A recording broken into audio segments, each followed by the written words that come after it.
राधे राधे। प्रिय दोस्तों, जो कहानी आज हम आपके समक्ष प्रस्तुत कर रहे हैं वो एक बहुत ही प्रेरणादायक और ज्ञानवर्धक कहानी है। ये कहानी एक कौवे की है। कहानी में एक कौवे ने 5 ज्ञानवर्धक बातें बताई हैं, जिसे जानकर सुनकर आप किसी भी व्यक्ति पर आंख बंद करके विश्वास नहीं करेंगे, अपने मित्र शत्रु में अंतर समझ पाएंगे। क्योंकि दोस्तों, किसी ने क्या खूब कहा है, चाहे भूखे रह जाना, लेकिन इन 4 लोगों से कभी भी मदद की भीख मत मांगना। तो दोस्तों, जो कौवे ने बताया है, आइए जानते हैं इस कहानी के माध्यम से। बस आपसे निवेदन है कि इसी तरीके से वीडियो की समाप्ति तक हमारे चैनल पर बने रहिए। दोस्तों, आप हमारे चैनल को सब्सक्राइब ज़रूर कर लीजिए। तो दोस्तों, चलिए कहानी शुरू करते हैं। एक समय की बात है, किसी जंगल में तबाही आ गई। तबाही भी ऐसी कि बारिश के मौसम में भी एक बूंद पानी की नहीं बरसी, यानी कि अकाल सूखा पड़ गया। सारे नदी नाले, झरने, तालाब लगभग सूखने लगे। जंगल में रहने वाले जानवरों के लिए, पशु पक्षियों के लिए खाने के लिए कुछ नहीं रह गया। जंगल के सभी जानवर, पशु पक्षी उस स्थान को छोड़कर किसी अन्य जंगल में जाने लगे। दोस्तों, उसी जंगल में एक कौवे का जोड़ा रहता था। वो कौवे का जोड़ा एक पेड़ की डाली पर बैठा हुआ था। उस जोड़े में जो मादा कौवा थी, उसे बड़ी तेज की भूख लगी थी, क्योंकि उसने 3 दिनों से कुछ नहीं खाया था। वो मादा कौवा डाल पर बैठी बैठी इधर उधर देख रही थी, कहीं कुछ खाने को मिल जाए। तभी उसी वृक्ष के नीचे एक लोमड़ी कुछ मांस का टुकड़ा मुंह में दबाए आ जाती है। मादा कौवा ने देखा तो उसकी भूख तीव्र हो गई।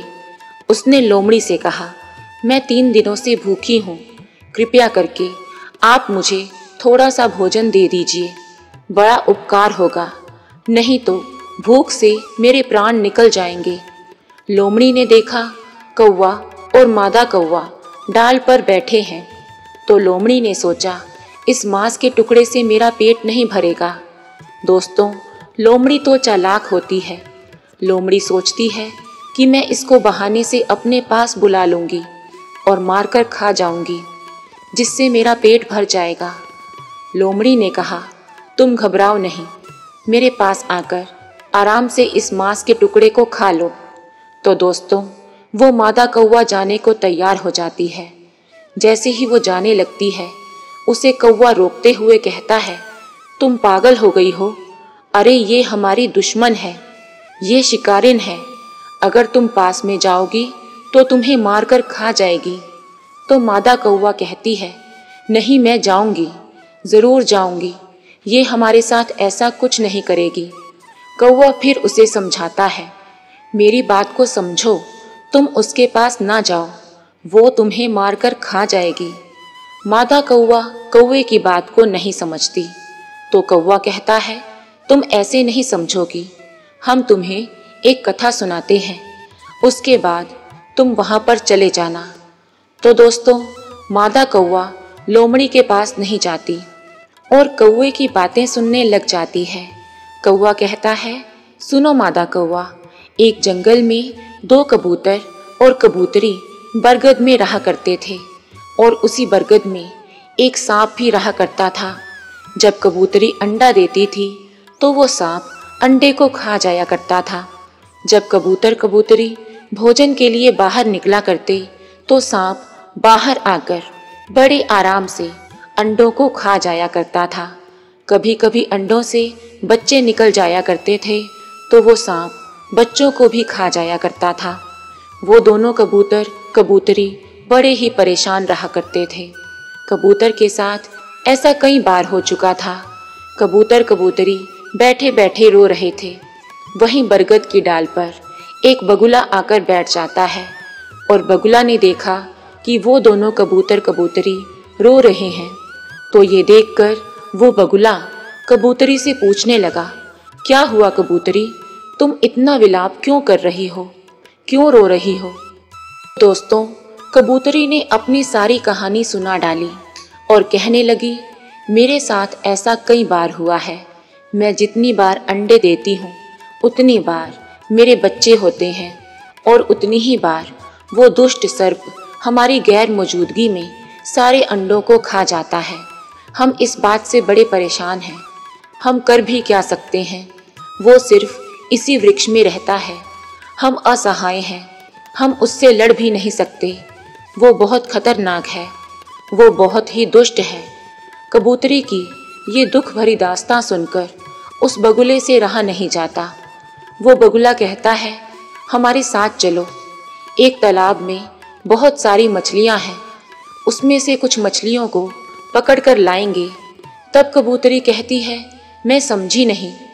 तब बगुला समझाता है, जब दुश्मन भारी पड़ जाए, जब शत्रु शक्तिशाली हो और बड़ा हो, उससे जाकर लड़ा ना जा सके, तो उस दुश्मन को बुद्धिमता से हराना चाहिए। कबूतर ने कहा, वो कैसे?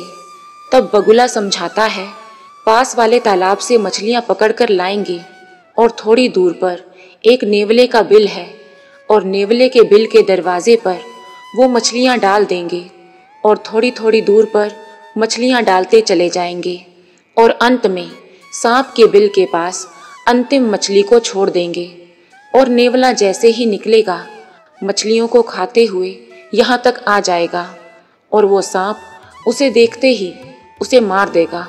तुम्हारा दुश्मन खत्म हो जाएगा। तो दोस्तों, कबूतरी को बगुले की ऐसी बातें सुनकर उस पर भरोसा हो गया और वो बगुले के साथ जाती है और तालाब से मछलियों को पकड़कर ले आती है और मछलियों को बगुले के कहे अनुसार थोड़ी थोड़ी दूरी पर रख देती है। ये सब काम करने के बाद कबूतरी और बगुला उस पेड़ पर बैठ जाते हैं। बगुला कहता है, अब थोड़ी देर इंतज़ार करो, इसके बाद देखना क्या नज़ारा होता है। दोस्तों, जब थोड़ी देर के बाद वो नेवला बाहर निकलता है तो अपने सामने मछली पड़ी हुई देखता है तो भगवान को धन्यवाद देने लगता है और कहने लगता है, प्रभु, आज तो आप बड़े ही मेहरबान हैं। आज तो भोजन स्वयं चलकर हमारे दरवाजे पर आ गया। मछली को नेवला खा जाता है और फिर आगे बढ़ता है, फिर मछली को खाता है और इसी तरह क्रम से उसे मछलियाँ मिलती जाती हैं और वो खाता चला जाता है।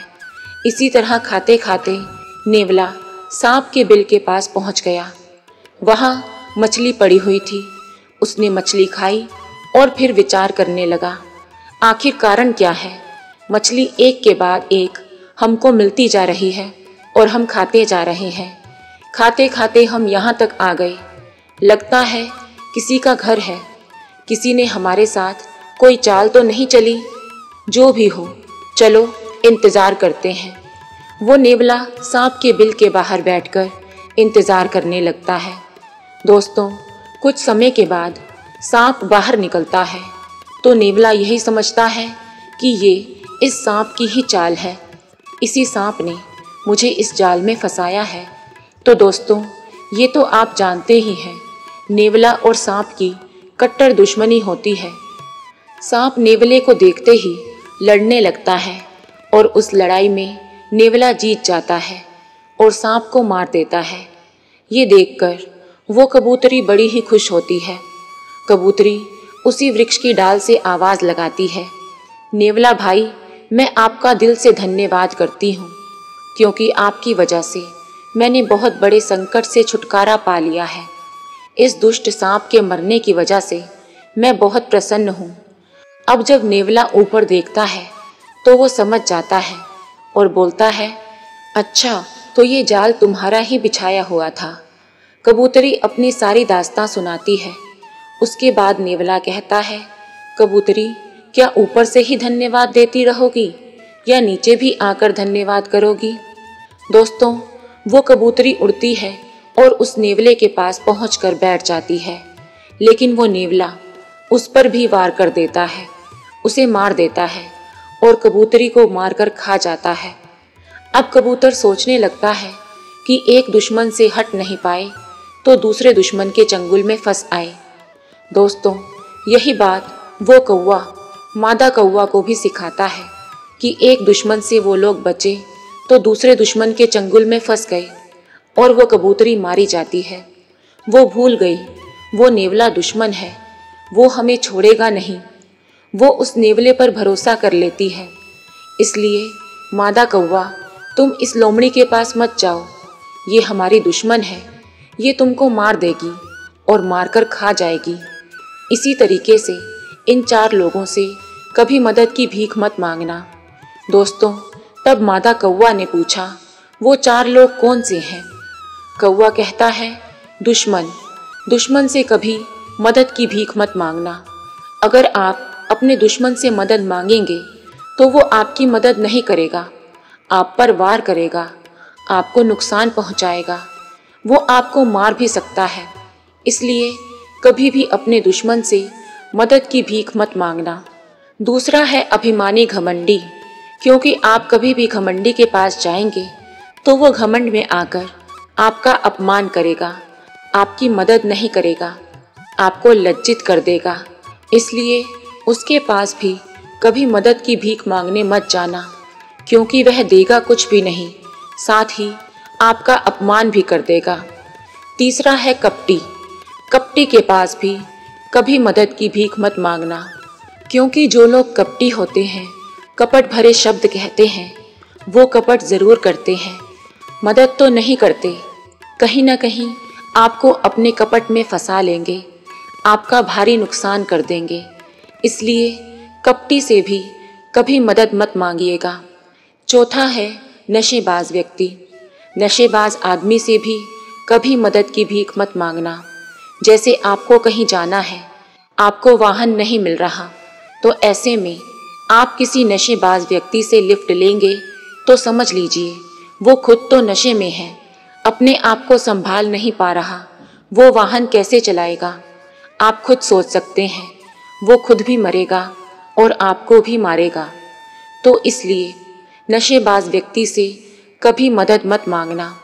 चाहे आप भूखे रास्ते में हो, चाहे किसी भी परिस्थिति में हो, ऐसे लोगों से मदद मत मांगना।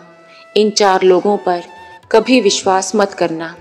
पहला दुश्मन, दूसरा अभिमानी, तीसरा कपटी और चौथा नशेबाज आदमी। तो दोस्तों, मादा कौवा अपने पति की बात को मानकर नहीं जाती।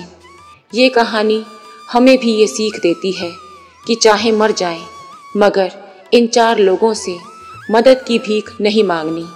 तो दोस्तों, आपको ये वीडियो कैसी लगी कमेंट करके हमें ज़रूर बताइए, और अगर वीडियो पसंद आई हो तो चैनल को सब्सक्राइब ज़रूर कर लीजिए। जय श्री कृष्ण।